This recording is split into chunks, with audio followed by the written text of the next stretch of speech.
আসসালামু আলাইকুম, সবাই কেমন আছেন? আমরা তো আলহামদুলিল্লাহ ভালো আছি। তো আজকে ভিডিওটা সকাল থেকেই শুরু করেছি। এই যে সকালে প্রচুর পরিমাণে বৃষ্টি হচ্ছে। তো আমি প্রায় 1 মাসের উপরে হয়ে গিয়েছে ভিডিও ছাড়তে পারি না, কারণ একটু সমস্যা ছিল। তো যাই হোক, সব কিছু সামলিয়ে এখন আবার ভিডিও করা শুরু করলাম। তো সবাই ভিডিওটা দেখবেন, ভালো লাগলে অবশ্যই কমেন্টের মাধ্যমে জানাবেন, চ্যানেলটি সাবস্ক্রাইব করে আমার পাশে থাকবেন। তো যেখানে আমি সকালবেলা রুটি বানিয়ে ফেলেছি, তারপরে এখন ডিমটা ভেজে নিব। তো সকালে তো বৃষ্টি হয়ে গিয়েছে, তারপর কিন্তু আবার সুন্দর রোদ্দুর বের হয়ে গিয়েছে।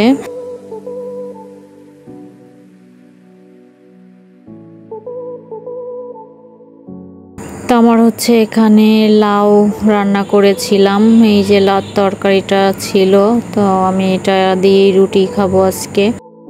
তারপর এখানে মাংস ছিল, এটা দিয়ে আমি বিকালে একটা নাস্তা করব আর কি। এই কারণে একটু ভেজে রাখবো, মরিচ আর পেঁয়াজ দিয়ে ভেজে রাখবো।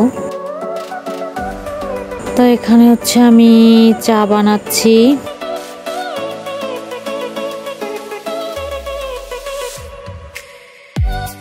তো আমার চাটা কিন্তু এই যে হয়ে গিয়েছে। তারপরে আমি আবার ছেলের স্কুলে চলে আসলাম, একটু কাজ ছিল স্কুলে ওর। তো কাজ সেরে আবার বাজার করব, বাজার করে নিয়ে তারপরে বাসায় যাব। তো এই তো এই যাচ্ছি আর কি বাসায়। তো এখানে একটা কেক ছিল, তো এটাও আমার ছেলে যে নিয়ে এসেছে। তারপরে আমি যে বাজার করে নিয়ে এসেছি।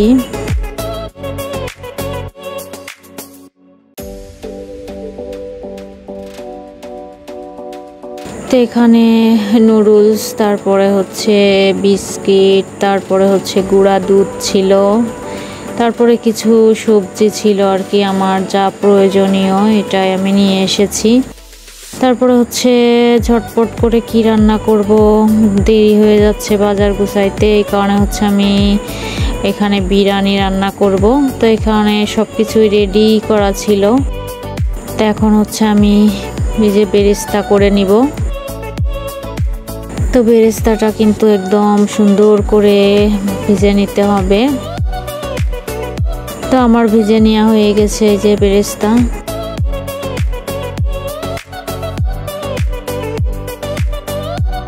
তারপরে আমি যে মশলা সব এখানে দিয়ে দিয়েছি।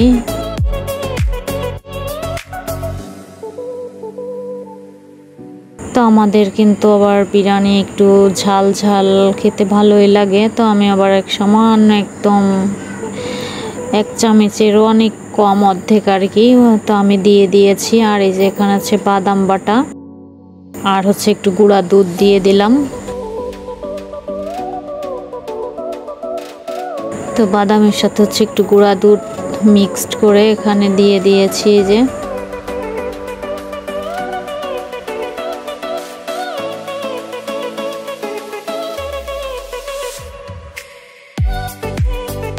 তারপরে আমি আবার একটু প্যাকেটের মশলাও দিব। তো প্যাকেটের মশলাটা দিলে কিন্তু খুব ভালো হয়, মানে বিরিয়ানি খুবই মজা লাগে আমার কাছে। তারপরে যে মুরগিটা দিয়ে ভালো করে কষিয়ে নিব। তো আমি কিন্তু এখানে কোনো রকম পানি ব্যবহার করব না, মুরগি থেকে যে পানি হয় আর কি, ওটা দিয়েই হয়ে যাবে সিদ্ধ। তো এই যে অনেকটাই কিন্তু পানি উঠে গিয়েছে। তারপরে মাংসটা নামিয়ে আমি আবার এখানে চাউলটা ভেজে নিব। তো ভেজে নেওয়া শেষ, এখন এই যে রাইস কুকারে বসিয়ে দিব আমি এখন। তারপরে যে বাজার থেকে এই যে ডিম এনেছিলাম, এটা ভিজিয়ে রেখেছিলাম, এখন ধুয়ে একদম পরিষ্কার করে তারপরে শুকিয়ে তারপরে ফ্রিজে রাখবো। তো আমার কিন্তু রান্না বান্না যেহেতু কমপ্লিট, আমি এখন এই যে চুলার পাশে একটু পরিষ্কার করে নিব আর কি।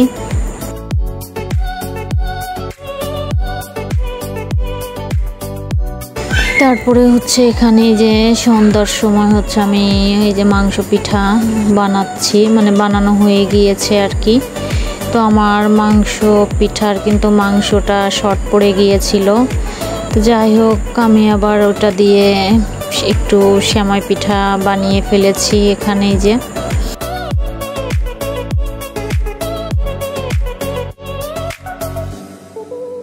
তো আমি পিঠার ভিতরে আবার একটু গুঁড়ো দিয়ে দিচ্ছি। তো ভালোই কিন্তু লেগেছিল, খারাপ না, ভালো লেগেছে।